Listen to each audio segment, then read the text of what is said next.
السلام عليكم ورحمة الله وبركاته. النهاردة الخميس 25/4/2024.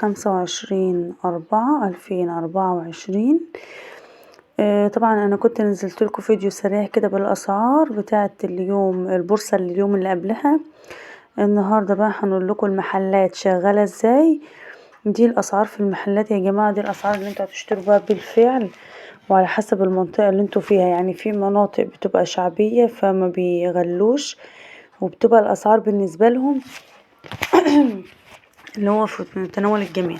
في مناطق بتبقى راقية شوية، الفراخ عندها بتبقى عالية، هم تكلفتهم أصلا كده، فهتلاقي الأسعار عندهم مختلفة شوية عن الأماكن التانية.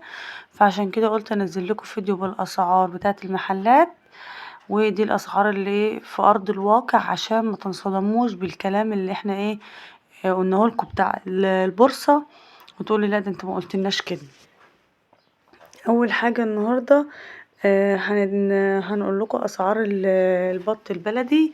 البط البلدي في المحلات ب150 جنيه، الارانب بتوصلك المحلات ب145 جنيه، الكبد والقوانص بتوصلك المحلات ب105، الهياكل بتوصل ب45 جنيه، الأجنحة بتوصل المحلات ب78 جنيه، الصدور ب205، البانيه ب205،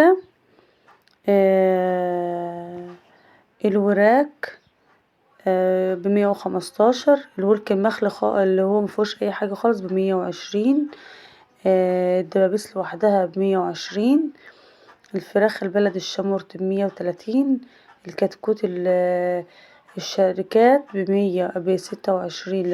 ل30، الفراخ البيضة يا جماعة ب91 جنيه، الحمام الكبير العجوز خالص ب135 وبياخد سوا بياخد وقت في التسوية.